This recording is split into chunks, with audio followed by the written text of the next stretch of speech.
lagi bersama kita di podcast Open Discuss with Fafa, Fadia, Aisyah, Firly, dan Arlinda. yeay. Jadi guys, kalian tahu gak sih hot topicnya yang lagi happening banget akhir-akhir ini? Nah, akhir-akhir ini itu ada kasusnya yang namanya Ariel, anaknya Pak Ridwan Kamil.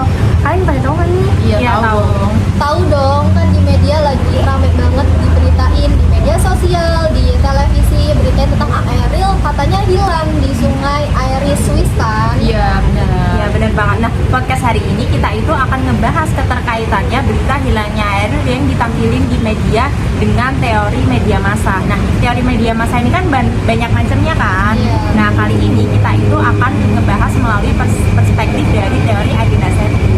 Nah, bener banget. Tapi sebelum kita masuk lebih dalam lagi nih, disclaimer ya, video ini tidak mengurangi rasa hormat dan juga belasungkawa kami terhadap almarhum dan juga keluarga. Dan video ini dibuat semata-mata hanya untuk edukasi tentang teori media massa.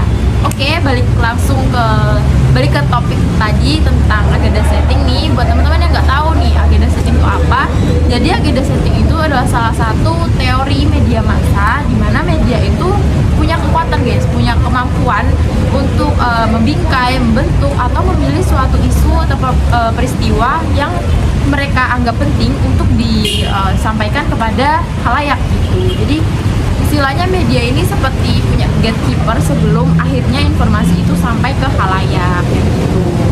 Terus nih, apa sih keterkaitannya berita Ariel sama teori agenda setting tuh?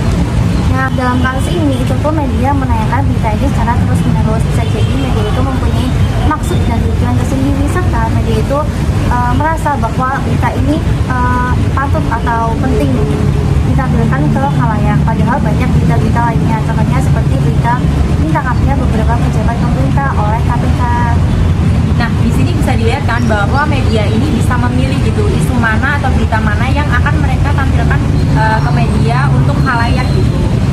Sebenarnya nih isu ini sebelum akhirnya di-up banyak media sampai rame banget itu tuh pastinya ada nggak sih orang yang bakal berpikiran kalau isu ini nggak penting-penting amat gitu, karena ya berita orang lagi ya udah berita orang bilang, berita orang tenggelam ya udah sih tenggelam gitu.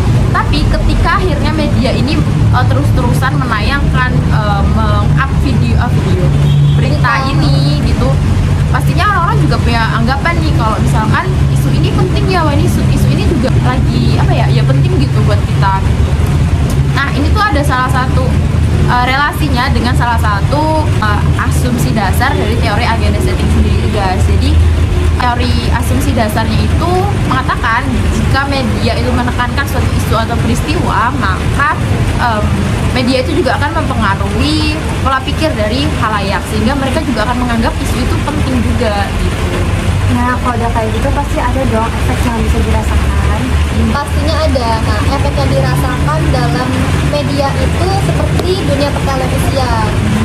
Dicirikan dengan meningkatnya rating.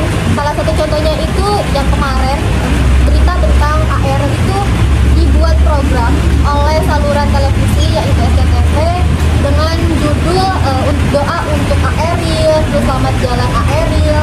Nah, SCTV ini membuat atau menyelenggarakan acara tersebut pada saat berita itu lagi up-upnya, lagi booming-boomingnya.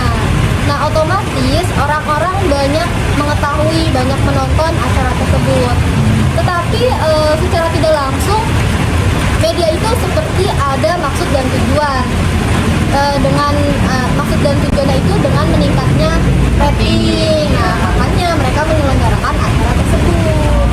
Tapi efek dari khalayak ini juga ikut dirasakan loh dengan adanya berita ini tuh kayak khalayak jadi ikut empati dan juga simpati dengan adanya berita ini.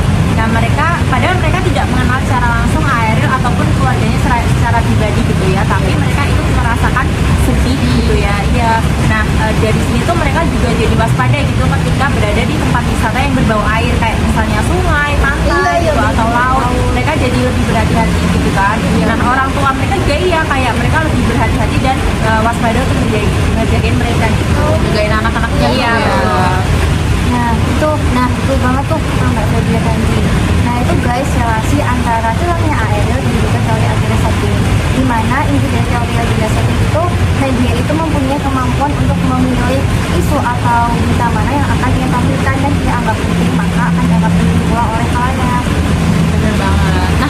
Jadi itu dia guys pembahasan kita hari ini, cukup seru ya diskusi kita. Oke, see you on the next episode of Open Discuss with Papa. Bye.